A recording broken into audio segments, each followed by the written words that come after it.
تمہیں یہ گھٹیا اطلاع کس نے دی ہے؟ میرا اور آپ کا مزاج نہیں ملتا، بہتر ہے آپ اس بات کو یہیں ختم کر دیں۔ وہ بہت نرم لہجے میں بولی، تم ہو کیا چیز؟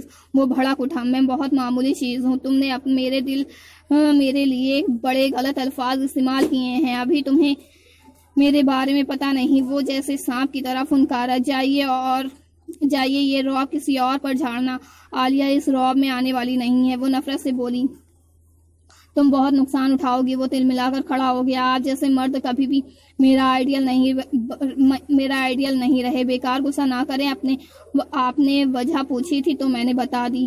وہ اطمینان سے بولی، تم میرے ضبط کا امتحان مت لو، آپ کو جو کرنا ہے شوق سے کریں، مجھے پرواہ نہیں۔ پچھتاؤ گی عالیہ، بہت پچھتاؤ گی، اپنے الفاظ واپس لے لو، سوری کہہ دو، میرا دل بہت بڑا ہے۔ مصطفیٰ کا غصہ جھاگ کی طرح بیٹھ گیا۔ میں منافق نہیں ہوں، نہ منافقت بھری زندگی گزار سکتی ہوں، میری کوئی اونچی اڑانے نہیں ہیں، نہ بہت خوبصورت ہم سفر کے خواب دیکھتی ہوں، میری اس چھوٹی سی دنیا میں آپ جیسے بڑے لوگوں کا داخلہ نہیں ہو سکتا۔ وہ ہاتھ جوڑ کر بولی۔ مصطفیٰ تل ملاتا ہوا چلا گیا تھا۔ پھر 2-3 دن بعد مصطفیٰ کا غصہ اتر گیا تھا، وہ ایک بار پھر اس کے قائل کرنا چاہتا تھا، مگر عالیہ اسے دکھائی نہیں دی۔ یہ اسی شام کی بات ہے، اس نے بڑی اماں سے اپنی پسند کا اظہار کر دیا تھا، مگر عالیہ کے صاف انکار نے اسے سر سے پاؤں تک سلگا دیا تھا۔ گول کمرے میں وہ بڑی اماں کے سامنے اپنے غرور، انا اور مرتبے کے بت کو چور چور کر کے دھتکار کر چلی گئی تھی۔ میں لعنت بھیجتی ہوں ایسی دولت، وجاہت اور حشمت پر، لعنت بھیجتی ہوں ایسے بد کردار مردوں پر۔ مجھے وہ کل بھی ناپسند تھا، آج بھی ہے، مجھے کسی بدچلن مرد کا ساتھ گوارا نہیں ہے۔ اتنی توہین پر مصطفیٰ کی آنکھوں میں جیسے خون اتر آیا تھا۔ سب کے سامنے عالیہ اسے 2 کوڑی اکا کر کے چلی گئی تھی، غصے کے علاوہ میں جیسے وہ جل کر راکھ ہو گیا تھا۔ تب اس نے ایک خطرناک فیصلہ کر لیا، اس نے عالیہ کا اغوا کر کے اسے فارم ہاؤس میں قید کر لیا تھا۔ اس کا ارادہ بس اسے کچھ دن یہاں رکھنے کا تھا، مگر عالیہ کی ضد اور باتوں نے اسے یہ سب کرنے پر مجبور کر دیا تھا جو مصطفیٰ نے سوچا تک نہ تھا۔ وہ اس رات فارم ہاؤس کے اسی کمرے میں بیٹھا سوچ رہا تھا کہ اس نے عالیہ کے ساتھ کیا کیا تھا۔ پیر شاہ نے کیوں اسے دھتکار دیا، اسے خود سے یوں الگ کر دیا جیسے وہ کوئی ناسور ہے۔ آج وہ تسلیم کر چکا تھا، وہ واقعی ایک ناسور ہے، ظالم ہے، گھمنڈی ہے۔ اس نے عالیہ کے سامنے ایک شرط رکھی تھی، ابھی میرے ساتھ نکاح کی رضامندی دے دو، میں تمہیں گھر پہنچا دوں گا، پھر بیاہ کر یہاں سے کہیں اور لے جاؤں گا، ہم ایک شاندار زندگی گزاریں گے۔ وہ بھڑک کر چلا پڑی تھی، تم جیسے کہ ساتھ نکاح کرنے سے بہتر ہے خودکشی کر لی جائے، چھوڑ دو عالیہ ورنہ پچھتاؤ گی۔ وہ اسے سمجھاتا رہا تھا، وہ نہ مانی۔ تب مصطفیٰ نے کہا، تم اس طرح نہیں مانو گی، ابھی مولوی صاحب آ رہے ہیں، تمہارا نکاح میرے ساتھ ابھی یہیں ہوگا، یہ میرے جیتے جی کبھی نہ ہوگا۔ وہ نفرت سے چلائی، ٹھیک ہے، تمہیں اور کسی کے لائق بھی نہیں چھوڑوں گا۔ وہ زخمی شیر کی طرح دہاڑا۔ ایک دن اور ڈھل گیا، 8 راتیں گزر چکی تھی عالیہ کو یہاں قید ہوئے۔ وہ جانتی تھی یہ فارم شہر سے 60 میل دور ہے۔ ایک بوڑھی عورت جو گونگی بہری تھی اسے کھانا دے جاتی تھی۔ آج سے 15-16 دن پہلے بڑی ماں کے پاس اس کی سگی چاچی آئی تھی، درویش بابا۔ جب سے اپنی بچی کو لے کر خیرپور آئے تھے، انہوں نے اپنے وطن اور بستی کا رخ نہیں کیا تھا، اپنا سب کچھ وہیں چھوڑ آئے تھے۔ انہوں نے اسلام قبول کرنے کے بعد اپنے کسی رشتہ دار سے کوئی تعلق نہیں رکھا تھا۔ چچا چاچی جانے کیسے پتہ کر کے یہاں چلے آئے تھے۔ عالیہ کا چچا اسے اور اپنے بھائی کو لینے آیا تھا، وہ عالیہ سے بھی ملنا چاہتا تھا۔ چاچی بڑی ماں کی خوشامد کر رہی تھی، مگر حجت بھی دلی خواہش کے باوجود نہ عالیہ کو ان سے ملوا سکتی تھی، نہ بھیج سکتی تھی۔ اپنے سسر پیر شاہ کے حکم کی خلاف ورزی کرنے کی ان میں ہمت نہیں تھی، مگر وہ خوش تھیں کہ اب عالیہ یہاں سے چلی جائے گی۔ جب سے انہیں مصطفیٰ کی خواہش پتہ چلی تھی، وہ عالیہ کو جلد سے جلد یہاں سے بھیجنا چاہتی تھیں۔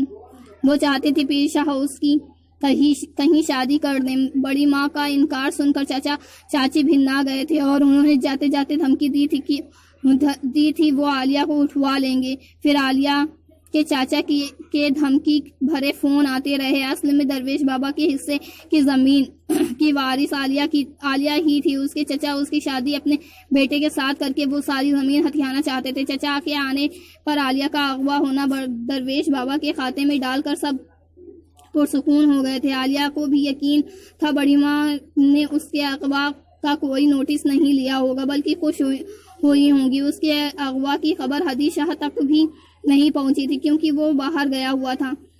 کیا میری واپسی کے بعد کوئی یقین کرے گا کہ مجھے چچا نے نہیں مصطفیٰ نے اغوا کیا تھا؟ نہیں، کبھی نہیں، کوئی یقین نہیں کرے گا۔ وہ پھوٹ پھوٹ کر رو دی تھی۔ ہدی شاہ تم کہاں ہو؟ تمہیں کیا پتا مجھ پر کیا قیامت ٹوٹی ہے؟ تبھی وہ کھانا کھانے والی عورت ایک شاپر لیے اندر آئی تھی۔ اس نے اشارے سے بتایا یہ کپڑے اور زیور پہن لو۔ عالیہ بدک گئی جیسے اس پر شاپر میں زہریلے سانپ ہو۔ اس نے غصے میں شاپر کے کپڑے نکال کر پھاڑ دیے، زیورات ادھر ادھر پھینک دیے۔ وہ عورت گھبرا کر بھاگ گئی۔ یہ کیا بدتمیزی ہے؟ مصطفیٰ بھناتا ہوا آیا تھا۔ خوش قسمت بار بار دروازے پر نہیں آتی۔ سائیں مجھے بد نصیب ہی رہنے دو، میں آپ کے ساتھ آپ کے ہاتھ جوڑتی ہوں۔ وہ روتے ہوئے بولی تھی مجھے گھر پہنچا دو۔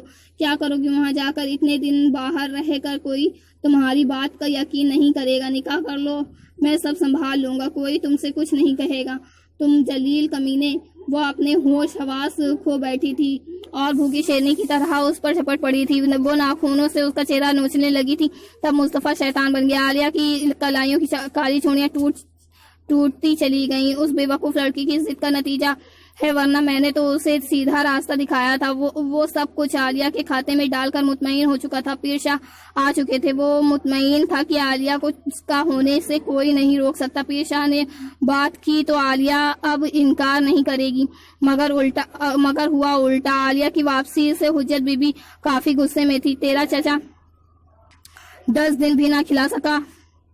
انہوں نے اس کے چچا کو خوب کھری کھوٹی سنائی۔ ادھر بستی والے پیر شاہ کو حج کی مبارکباد دینے آ رہے تھے۔ پیر شاہ کا حجرہ لوگوں سے بھرا رہتا تھا۔ جب بھیڑ کم ہوئی تو انہیں عالیہ کا دھیان آیا۔ انہوں نے اسے حجرے میں طلب کر لیا۔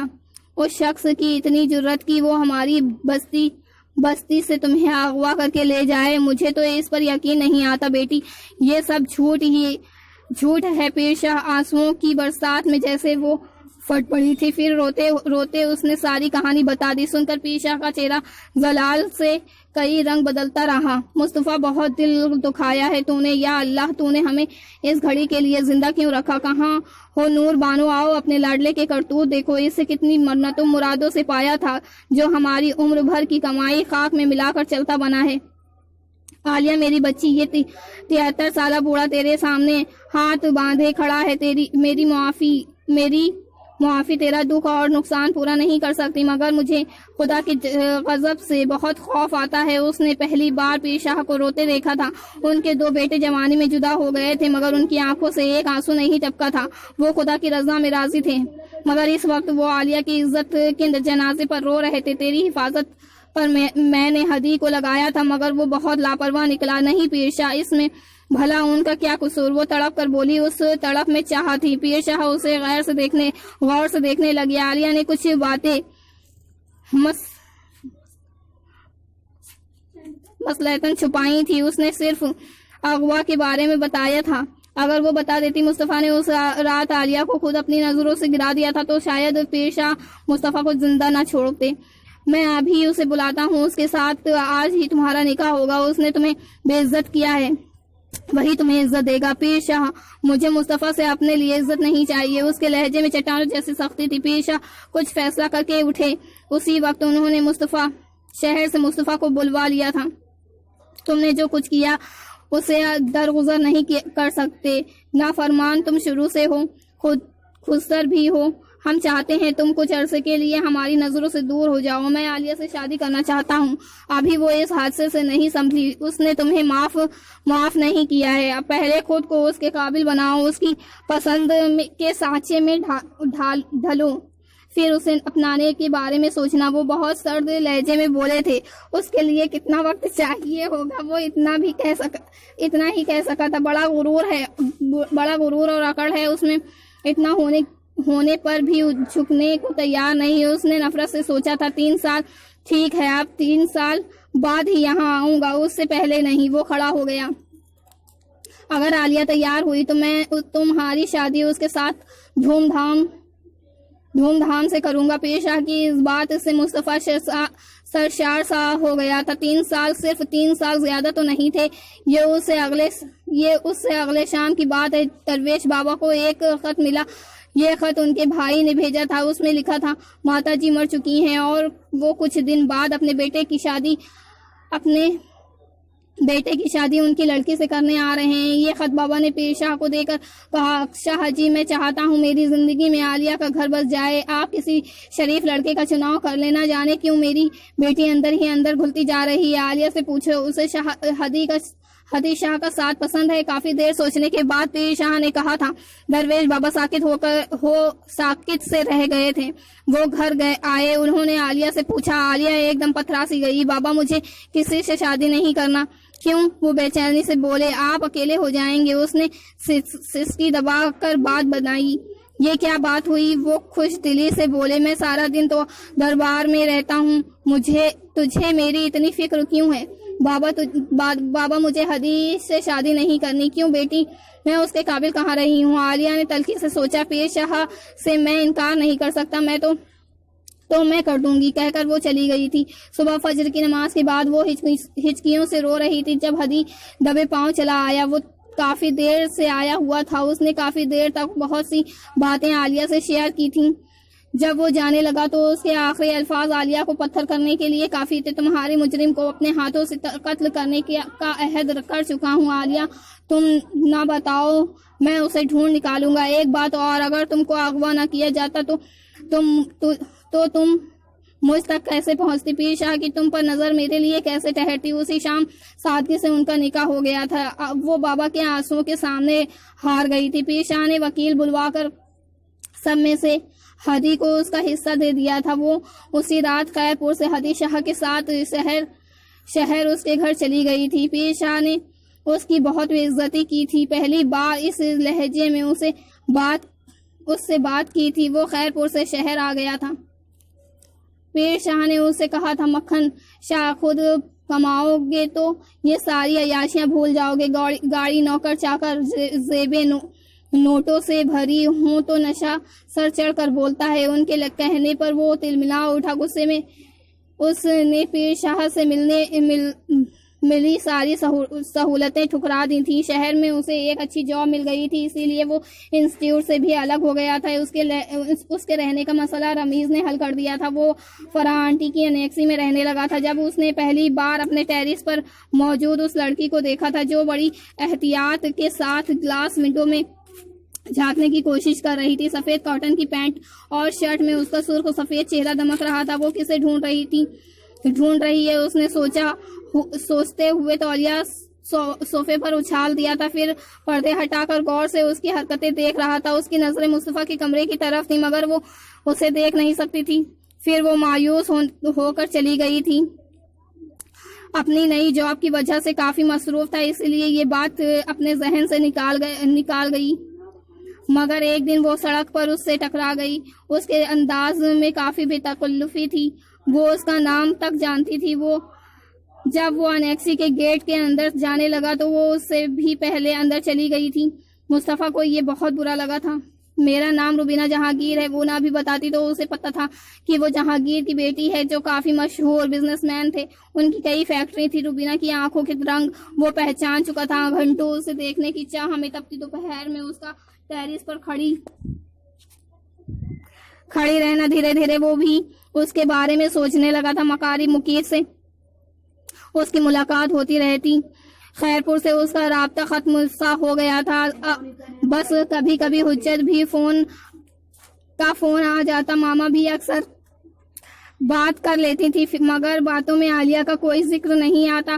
ابھی وہ مقیر سے ملنے گیا تھا، واپس آیا تو روبینہ کو لان میں دے کر خاموشی سے اندر بڑھ گیا۔ وہ زبان سے نہیں کہہ سکتی تھی کہ اس کے انداز کہہ دیتے تھے وہ واقعی اپنے دعوے کے مطابق مصطفیٰ کو ڈسٹرب کر چکی تھی۔ پوری رات وہ سو نہیں سکا تھا. پھر اگلی رات کئی راتیں بھی وہ سو نہیں پایا تھا. کچھ دن بعد اسے بڑی ماں کا خط ملا. مکھن بیٹا، مجھے گڑیا کو کس جرم کی سزا سنا گئے ہو؟ شکل دیکھنے کو آنکھیں ترس گئی ہیں. فون خراب پڑا ہے. چمن سے یہ خط لکھوا رہی ہوں. اب میں تیری شادی کرنا چاہتی ہوں. پیر شاہ سے بات کروں گی. مفرح کا رشتہ آیا تھا، آئے دیکھا چلے گئے. لڑکی پسند ہے، رسم کرنے آنے والے ہیں، مگر یہ مفرح کو جانے کیا ہوا ہے. کہتی ہے ابھی تو اسے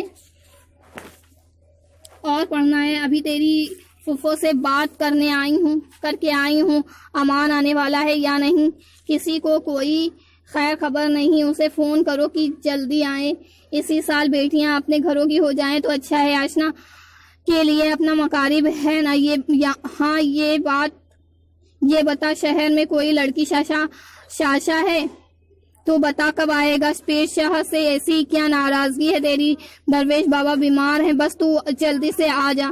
خط پڑھ کر وہ مسکرانے لگا. وہ مقید کے بارے میں سوچنے لگا تو روبینہ کی سہیلی شاشا کے چکر میں ہے. روبینہ کی حرکتوں سے تنگ آ کر وہ اس کے باپ سے صاف بات کرنے پر مجبور ہو گیا تھا.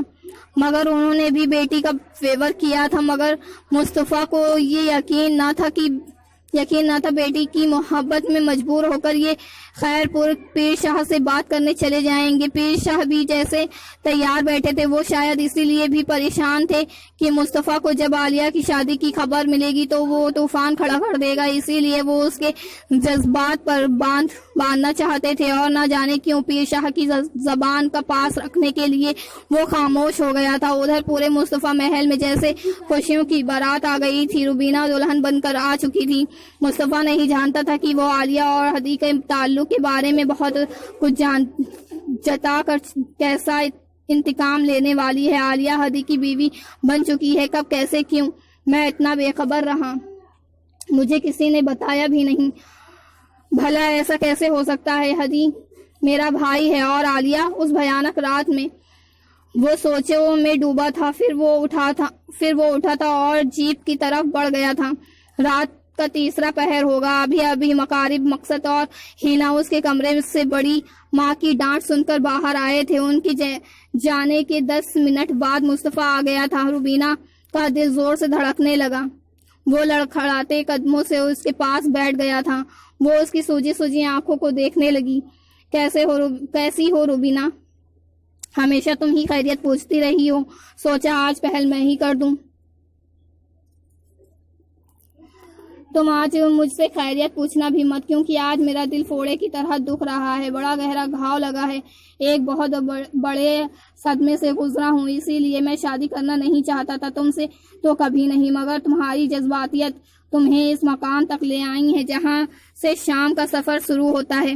ایسی شام جس کی کوئی صبح نہیں. تم نے گھاٹے کا سودا کر لیا ہے. میں نفع نقصان کا حساب لگانے بیٹھا تھا، تب خبر ہوئی اس کھیل میں گھاٹا ہی میرے حصے میں آیا ہے. میں ہار گیا اور ہدی اور عالیہ جیت گئی ہیں. اور تم کتنی احمق ہو. ہر چمکتی چیز سونا نہیں ہوتی. ٹھیک کہہ رہا ہوں نا میں؟ مصطفیٰ نے اس کا ہاتھ پکڑا. آپ کبھی غلط نہیں کہہ سکتے. روبینہ نے نہ محسوس طریقے سے ہاتھ کھینچا. اسے کچھ غلط ہونے کا احساس ہو رہا تھا، مگر میں پورا کا پورا غلط ہوں. تم نے ایک غلط شخص کا چناؤ کیا ہے. تم نے ایک کیریکٹر لیس شخص کو چن لیا ہے. Very bad. وہ جیسے خود پر ہنسا تھا. کیریکٹر لیس؟ روبینہ کا دل سینے میں فڑفڑایا. جاگیرداروں کا خاندان ہے یہ لوگ، کچھ عیاش ہوتے ہیں. یہ بات شاشا نے مصطفیٰ پر کہی تھی تو روبینہ کو بہت برا لگا تھا.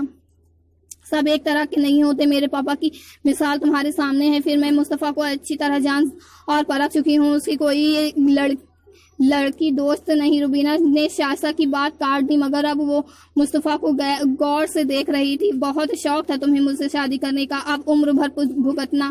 اس نے اطمینان سے سگریٹ سلگایا. آپ کو نیند آ رہی ہے تو سو جائیں. وہ کچھ گھبرا کر بولی. میری بھولی روبی، آج نیند کس کو آئے گی؟ اس سگریٹ کی بو سے مجھے وومیٹنگ ہو رہی ہے. ان باتوں کو برداشت کرنا سیکھو اگر میرے ساتھ رہنا ہے، ورنہ نقصان اٹھاؤ گی. میرے معاملے میں بولنے کی کوشش مت کرنا. کیوں؟ سمجھدار عورتیں اپنی حد پہچانتی ہیں، میری کیا حد ہے؟ وہ چپتے لہجے میں بولی، آج ہی ساری باتیں مت پوچھو، کوئی اور بات کرو۔ کہتا وہ لیٹ گیا، پھر بولا، ذرا اپنا ہاتھ دکھاؤ۔ اس نے الجھ کر ہاتھ بڑھایا۔ اب یہ کالی چوڑیاں ہاتھوں میں کبھی مت پہننا، مجھے کالی چوڑیوں سے نفرت ہے، اس کی آواز تک سے نفرت ہے۔ اس نے چوڑیاں اتار دی تھیں۔ آپ وہ نہیں ہیں جو میں سمجھتی تھی۔ روبینہ کی آنکھوں میں آنسو آ گئے تھے۔ مجھے نہیں پتا تھا اس شاندار عمارت کے اندر کیا ہے۔ ہاں، یہ عمارت اوپر سے عمارت نظر آتی ہے، مگر اندر سے ایک ویران کھنڈر ہے۔ اب کھنڈر کی دیواروں سے سر پھوڑتی رہنا۔ وہ اسے گھورتا ہوا بولا، تمہارے باپ نے پیر شاہ سے جانے کیا کہا ہے؟ میں ان سے نظر ملانے کے قابل نہیں رہا۔ ان کے سامنے میری جو بے عزتی ہوئی ہے اس کی تم اور تمہارا باپ ذمہ دار ہے۔ مصطفیٰ نے اس کے بال پکڑ کر اسے جھٹکا دیا۔ روبینہ تکلیف سے چیخ پڑی تھی، چھوڑو مجھے وحشی درندے، تیرے باپ نے تجھے میرے پلے زبردستی باندھا ہے۔ تیری ایسی عورت کی کون عزت کرے گا؟ عورت تو عالیہ جیسی ہوتی ہے، انا اور غرور والی، جس کی تمکنت کے سحر نے مجھے جکڑ رکھا ہے، مگر میں نے اس کے ساتھ اچھا نہیں کیا۔ میں اس کے غرور کو توڑنا چاہتا تھا، وہ میں نے توڑ دیا، مگر اس کے دل کو میں پھر بھی نہ جیت سکا۔ اصل فتح دل کی ہوتی ہے، کمزور جسم کو جیتنا بعد میں بہت تکلیف دیتا ہے۔ نہ جانے کیوں مصطفیٰ کی آنکھوں میں نمی سی تیرنے لگی تھی۔ پھر مصطفیٰ سو گیا تھا، مگر وہ تمام رات سسکتی رہی تھی۔ صبح ہی اس کی آنکھ لگی۔ جب جاگی تو مصطفیٰ نے اسے مسکرا کر دیکھا۔ کالی